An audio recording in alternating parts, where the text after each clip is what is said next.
everyone for being here in person and online.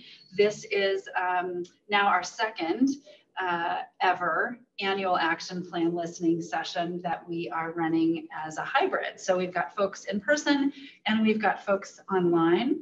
And we're really excited to have folks here today to learn about what the city is doing in terms of investing these funds. And also, and most importantly, we want to hear from you about what's going on in the community, what our community needs, what our partner agencies thinking about doing this year.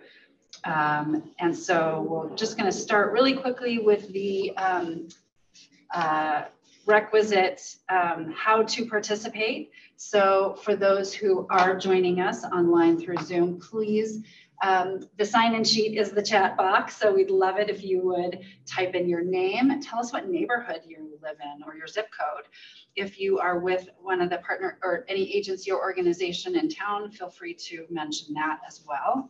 And then you can use that chat box to submit any questions or comments. So part of this process is we also are absolutely capturing comments. So not just questions, but anything that you want to share with us and make sure is included as we are planning for the HUD funds, which we'll talk about.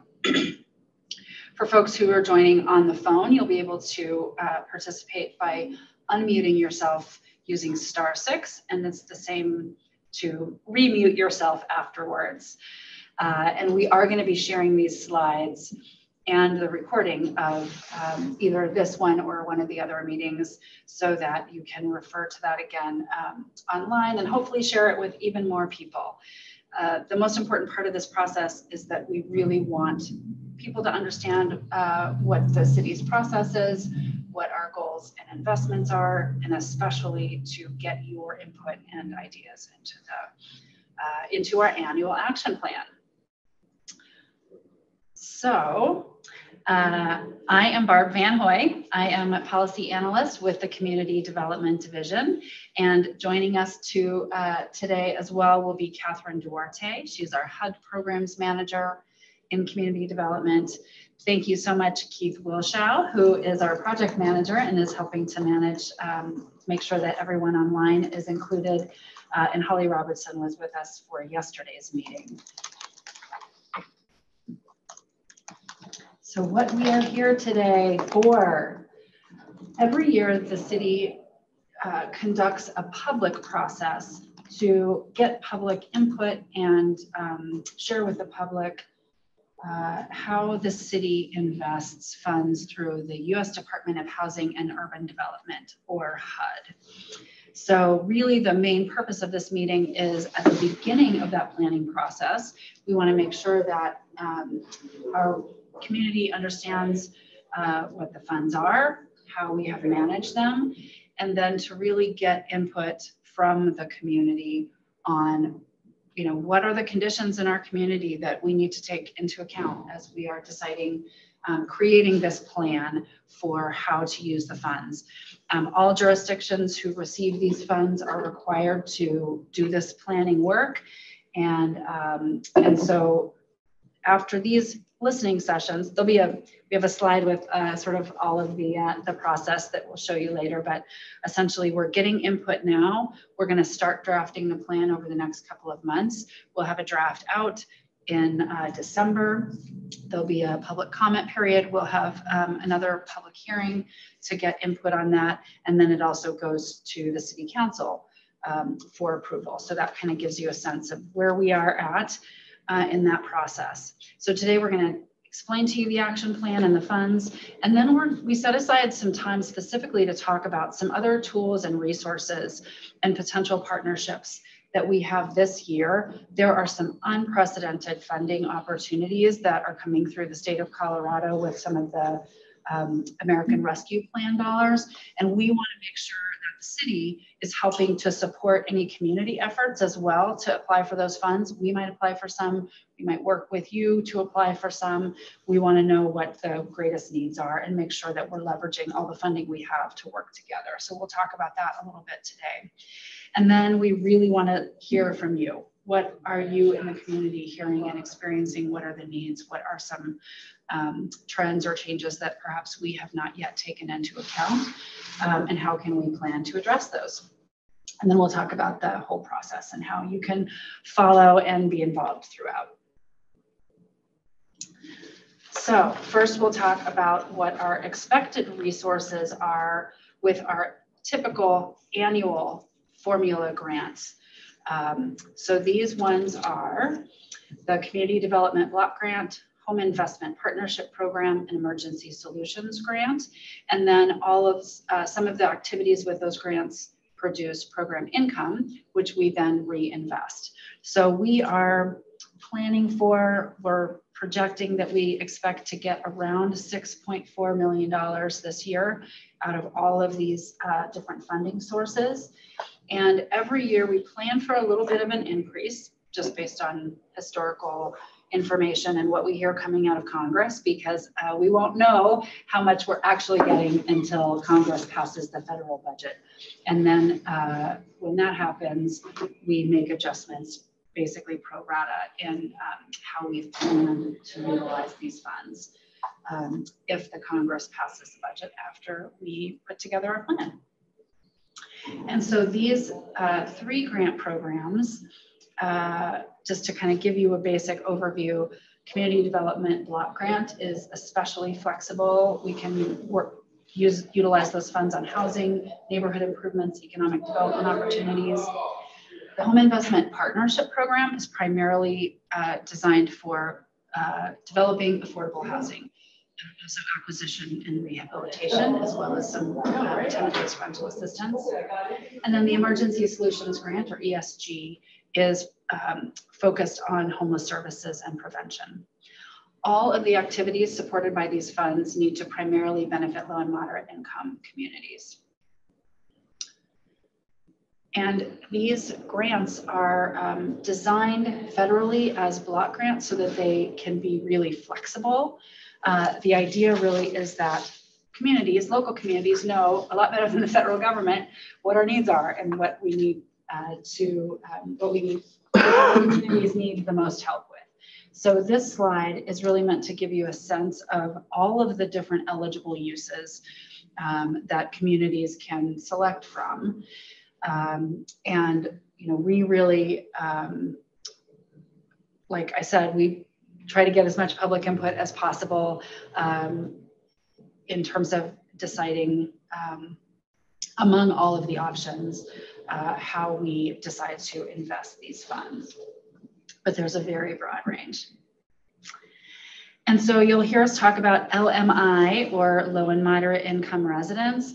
What this means is basically folks whose annual income is 80% or below the area median income. So every year, HUD does assessments for different areas. We're in the Colorado Springs metropolitan statistical area for what is the median income, and these are the numbers for 2022.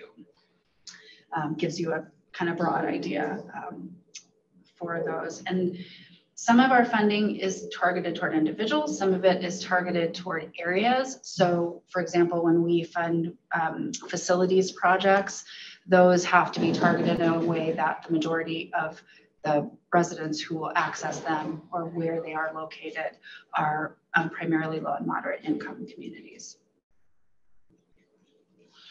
So this annual planning that we do every year, we put together this annual action plan, and it is in the context of a 5-year consolidated plan.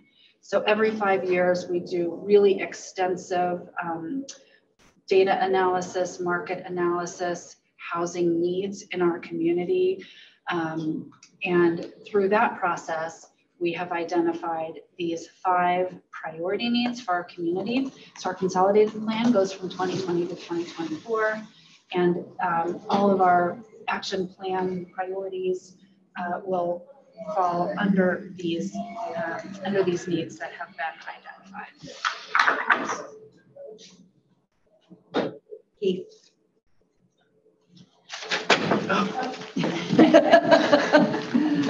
And there's the technology. Actually, I'm not sure that that's what's showing. Yeah, that's only in the room, so we're good. Okay. Yeah, get rid of it. Technology things.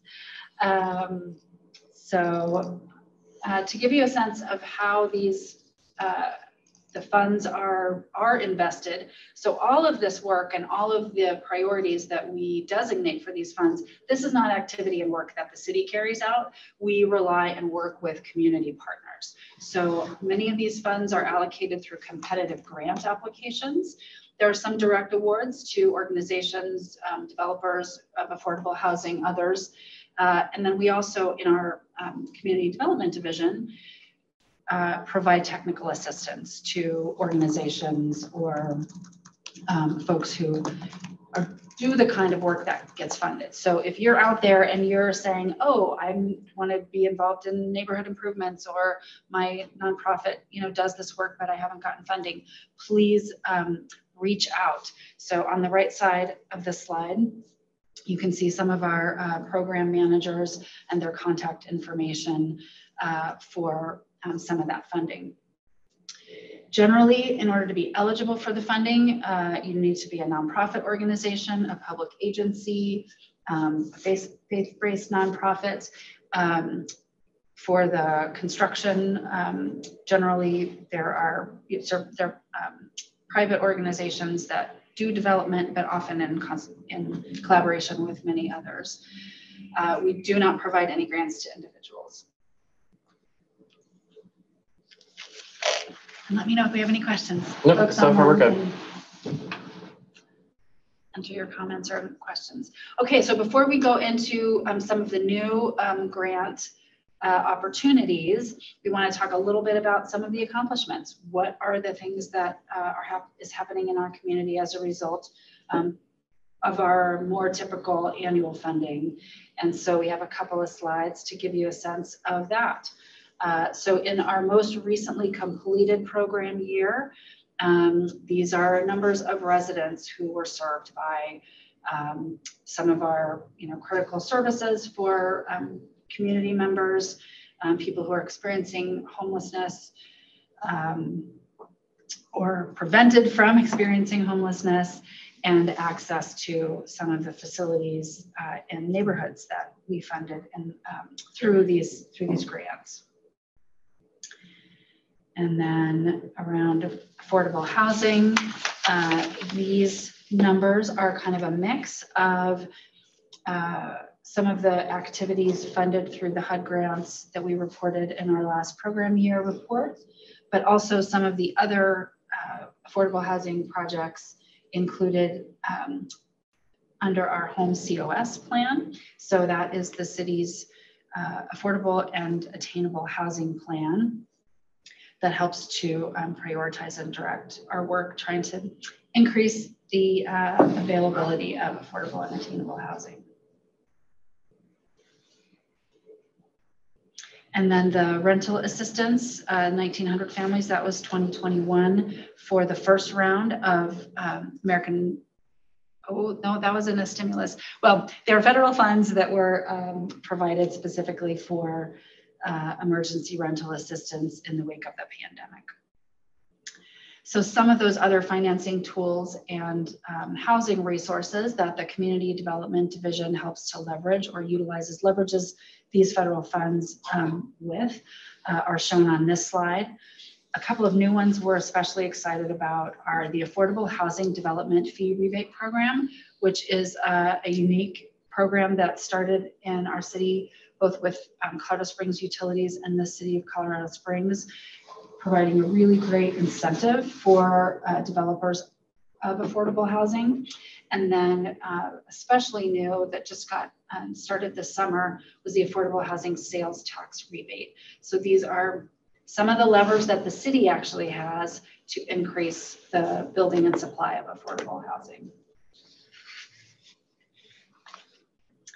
And I believe it's now time to introduce Catherine Duarte, who is our HUD Programs Manager. Catherine is going to take us through these some of the grant programs and funding opportunities that we want to make sure that we are utilizing this year. So Catherine, you can unmute yourself and take it away. Hi there. Thanks for the intro, Barb. and thanks for the great context. So I wanted to talk a little bit about some of the other tools that we're going to have available to tackle some of the goals that Barb outlined, specifically around housing and affordable housing and homelessness, housing and services. Last year, in 2021, we received notice that we are receiving $5.7 million in rescue plan money through the home program. We call this home ARP, or rather HUD calls this home ARP. You may have heard a lot about American Rescue Plan funds. The city got its own kind of allocation through targeted towards local governments. This 5.7 is specifically through HUD to jurisdictions for affordable housing for those experiencing homelessness or at risk of experiencing homelessness. Secondly, before I move on to the state grant funds, these funds were, as I mentioned, it was part of the American Rescue Plan Act, which was in 2021. We went through a very robust public process, starting in December, I believe, of November of 2021, going through April of this year of 2022.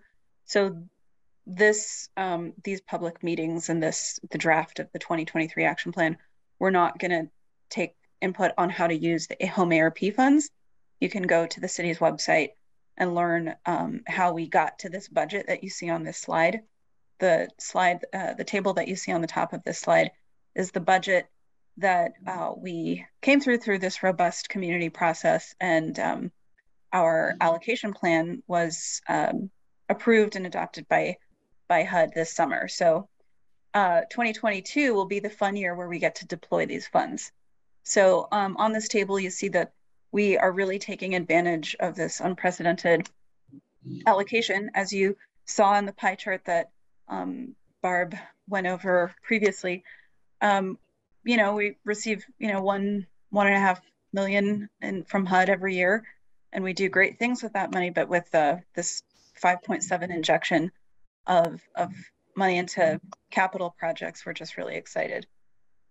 Even more so excited because in 2022, it was a really productive year in the state legislature concerning housing, lots of housing policy coming through, particularly around two bills, House Bill 1304 and House Bill 1377, kind of two separate items, but treated kind of in a unified way by the state agency.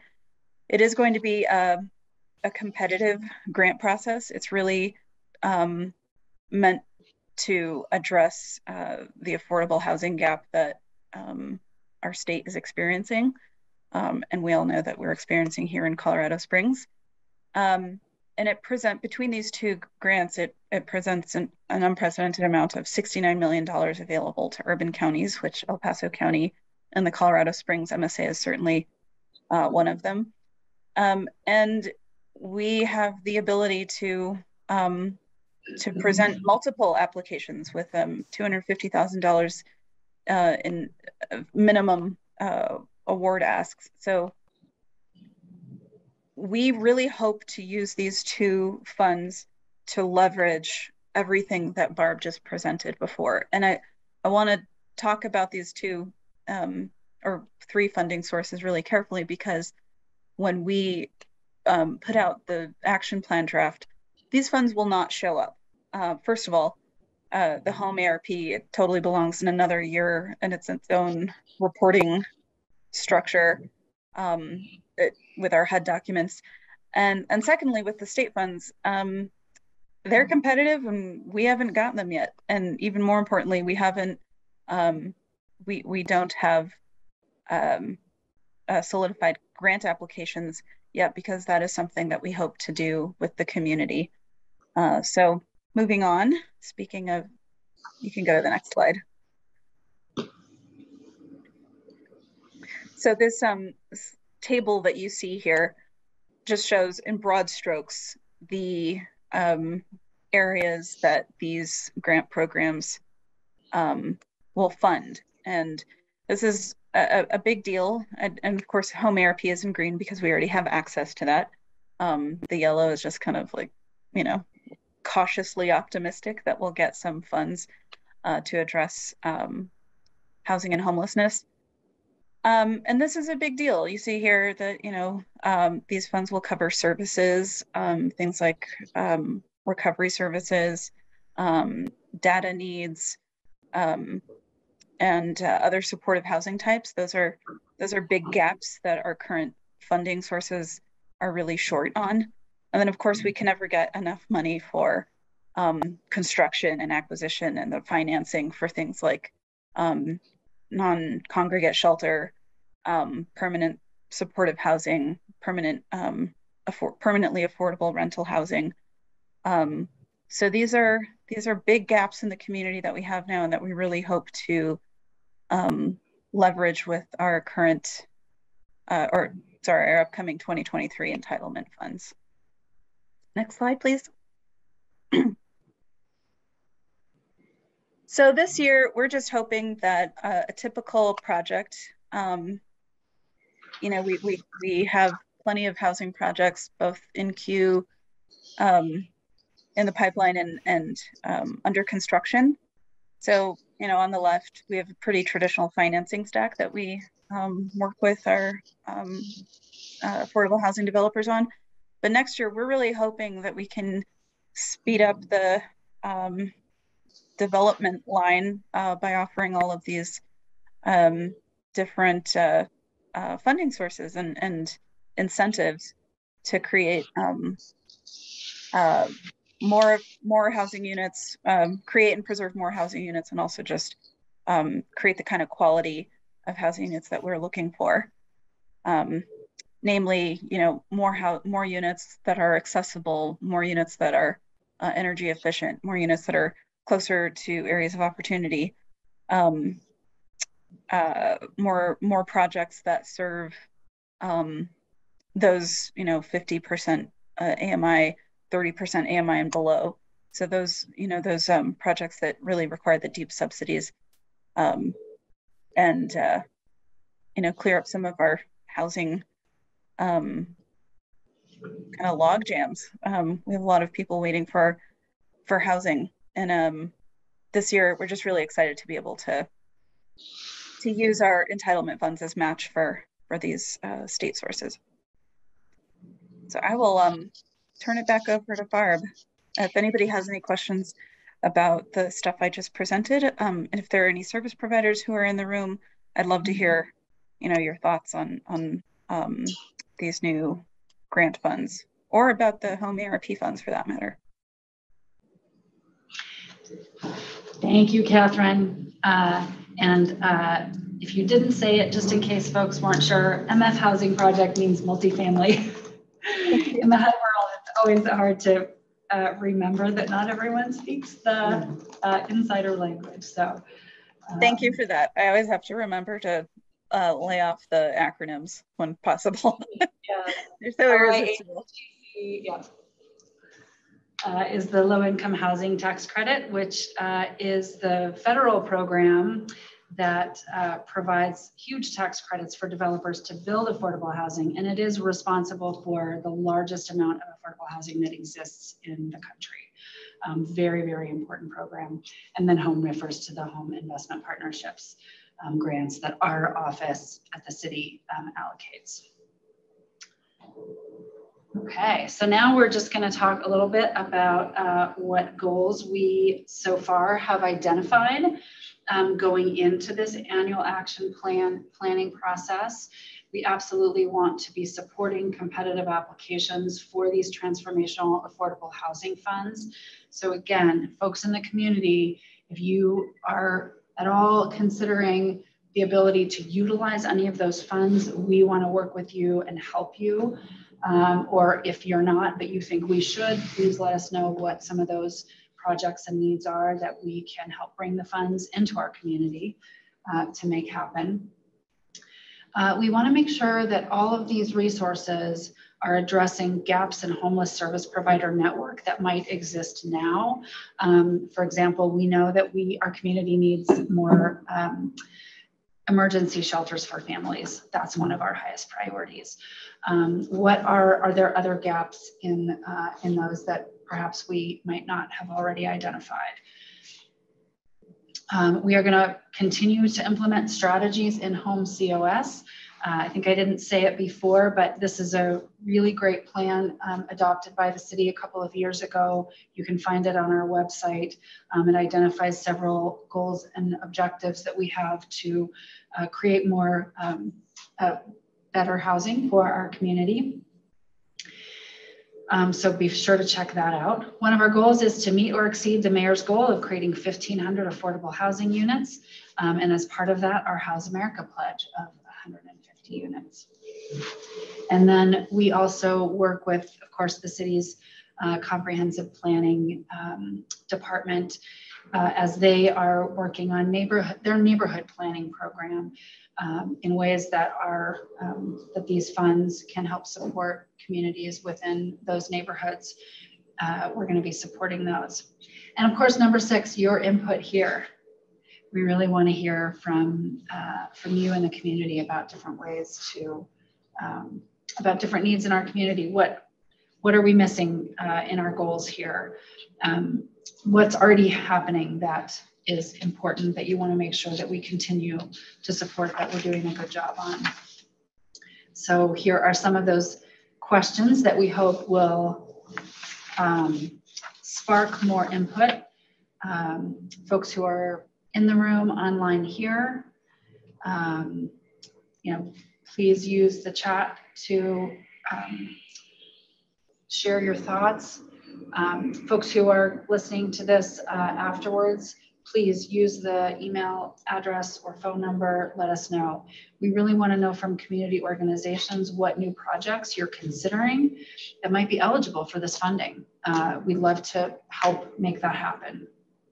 We'd love to work with you in supporting the grant applications.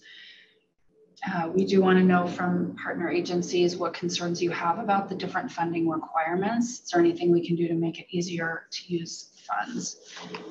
Individuals, residents, let us know what else you're seeing that are urgent issues in the community that we haven't yet addressed. And any thoughts, comments, or ideas?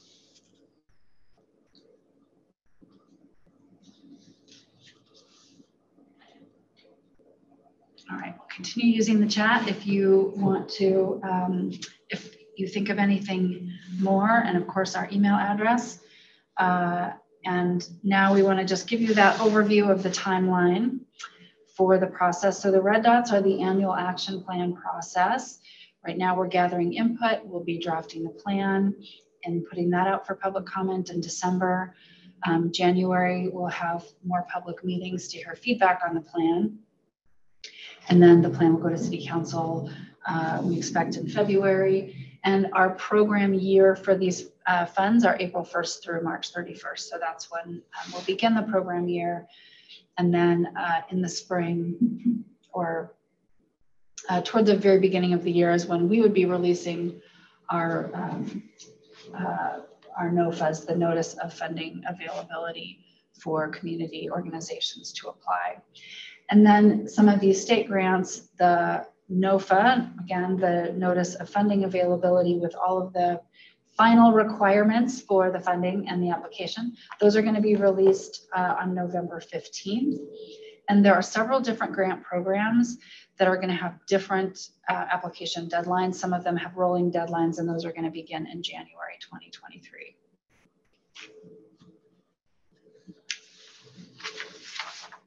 And that is really it for our presentation today. Thank you for attending, for watching, for providing your input and feedback. This QR code will get you to the page where you can sign up for our newsletter, where we provide information and links to more information online and help connect with some of the local and state resources around housing and community development. And we love to hear from you. So please use that communitydevelopment@coloradosprings.gov email to send us ideas or feedback or questions, or give us a call. Any other questions? We'd love to hear from you.